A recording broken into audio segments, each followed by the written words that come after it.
아이고.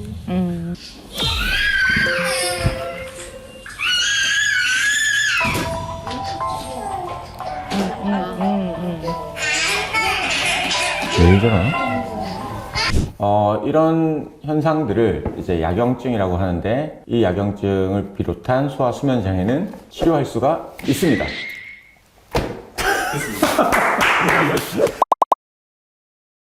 안녕하세요.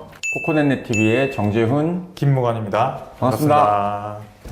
오늘은 저희가 소화 수면 장애에 대한 얘기를 좀 나눠볼까 하거든요. 소화 수면 장애 하면 또 수면으로 방송도 많이 찍으시고 수면이 개가이신 우리 정재훈 원장님의 말씀을 집중적으로 들어보도록 하겠습니다.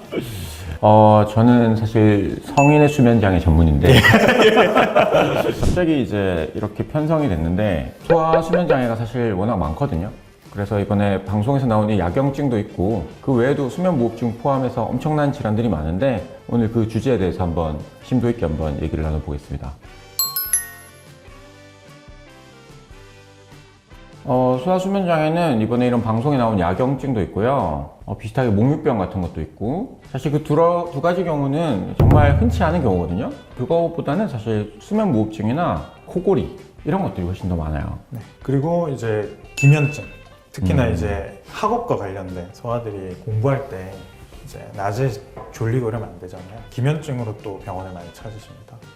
김 원장님이 얘기했던 수면무호흡증, 코골이가 사실 제일 많아요. 맞아요. 이게 제일 많고, 그 외에 이제 방송에 나오는 야경증, 목류병, 렘수면 행동장애 뭐 이런 것들이 이제 있어요. 이제 방송에서도 보면 이런 것들이 사실 밤사이에 난리가 나기 때문에 엄청 큰일 같이 보이거든요. 오은영 박사님도 얘기했지만 나이트 테러라고 해서 밤에 엄청 시끄럽게 애가 막 자지러듯이 울고, 본인은 이제 그런 걸 기억도 못하고 이런 상태를 얘기하는데, 대부분 이제 5세 밑에 애기들한테 잘 나타나고, 나이가 지나면서 점점 이런 일이 거의 잘 없어져요. 이런 스트레스나 뭐 정서 때문에 나타난다고 많이 알려져 있지만 특별히 치료가 없습니다. 지나면 좋아지는 것들이니까요. 그리고 이제 이거랑 비슷한데 그 목류병이라는 게 있어요. 이제 나이트 워크라고 해요. 밤에 이제 걸어 다닌다 해가지고. 그래서 이것도 마찬가지로 렘수면이 아닌 비렘수면에서 나타나는 것들인데, 요건 이제 야경증보다는 조금 나이가 이제 중학생까지 이런 단계에서 나타나는 거고, 얘도 마찬가지로 비렘수면에서 이제 나타나는 그런 증상이기 때문에 본인이 기억을 못해요. 내가 어디를 걸어갔고 부딪혔고 음식을 먹었고 이런 것들을 기억을 전혀 못하는 그런 장애가 이제 목류병인데, 이 목류병도 마찬가지로 시간이 지나면 대부분 또 좋아지고 나이가 들면서 좀 사라지는 경향이 많아요. 저 이 얘기를 되게 많이 들었어요. 어떤? 저도 그 증상이 있습니다. 그거는 그냥 섭식장애 아닙니까? 근데 그 알코올과 연결된 역시 정확히 아시네요. 그냥 배고픔 아닙니까? 그리고 이거랑 좀 비슷한데 렘수면 행동장애라는 게 있어요. 요거는 이제 렘수면이라고 하는 꿈을 꿀 때 나타나는 거고, 요거는 이제 성인이 돼서도 좀 남아있는 경우가 제법 있고요. 제일 많은 증상은 침대에서 잘 떨어져서 이렇게 멍이 많아요, 몸에. 작게는 그렇게 되고, 외국에서는 아파트에서 자다가 떨어져 사망한 경우도 있어요. 렘수면 행동장애. 그래서 이런 렘수면 행동장애도 그렇고 나머지 것들도 저절로 좋아지는 증상들이 대부분이고요.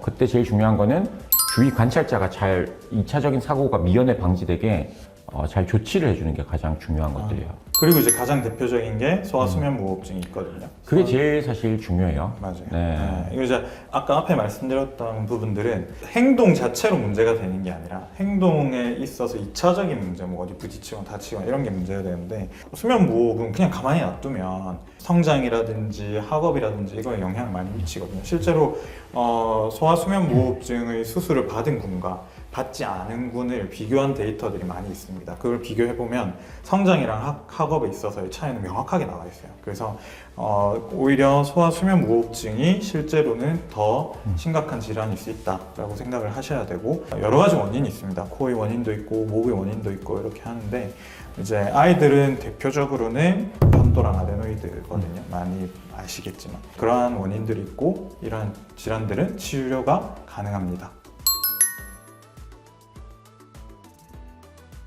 편도 아데노이드가 뭘까요? 편도 아데노이드. 제가 말씀드리면 됩니다. 편도는 이제 면역력을 담당하는 우리 왈데이어스 링이라고 해서 구개 편도, 살 편도, 그 다음에 아데노이드 편도, 그 다음에 이건 편도 이렇게 해서 링을 형성한다고 해서 왈데이어스 링이라고 하거든요. 그 중에서 가장 수면 무호흡과 직결되는 부분들이 구개 편도가 있고요. 그 다음에 아데노이드 편도가 있어요. 그 세 가지 편도가 소아 수면 무호흡의 가장 큰 원인이 됩니다.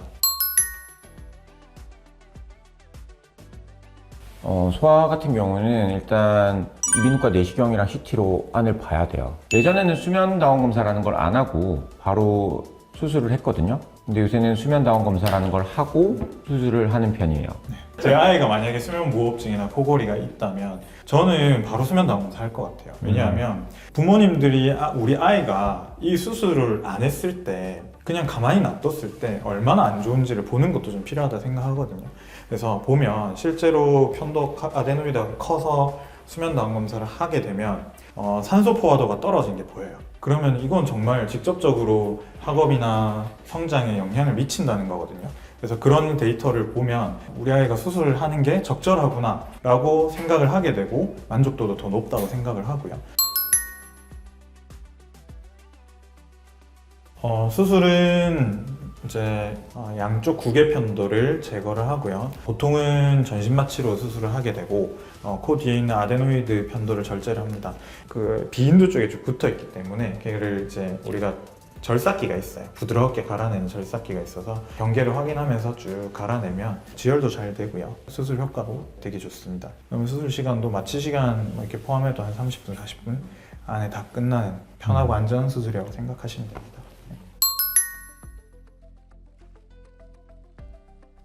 편도 수술하면 제일 연관 검색어로 나오는 게 이제 출혈이에요. 출혈.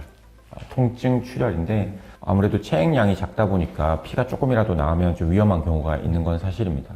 그래서 무턱대고 수술을 다 해야 되는 건 아니고요. 이제 진단이 확실히 나면 수술을 하는 건 맞는데 수술했을 때 한 2주일 정도만 피가 나는지만 잘 확인하면 그 뒤에는 필보다는 훨씬 득이 많은 수술이기 때문에 저는 개인적으로 소아 무호흡증이 있다면 편도 수술하는 게 훨씬 좋다고 생각합니다. 소아 편도 수술에 대해서 사실 기피하는 경향들이 이제 뭐 보호자분들이나 뭐 의사들도 있는데 이 술식 자체가 인체에 도움이 되는 그런 수술이에요. 그래서 필요 없는 조직을 떼내는 행위이기 때문에 그런 면에서 문제가 되는 부분만 잘 넘긴다면 훨씬 더 좋은 결과가 생기고 소아 수면 무호흡이나 소아 수면 장애도 극복할 수 있기 때문에 적극적인 치료를 하는 게 좋다고 생각합니다. 지금까지 코코넷넷TV 정재훈, 김무건이었습니다. 감사합니다. 감사합니다.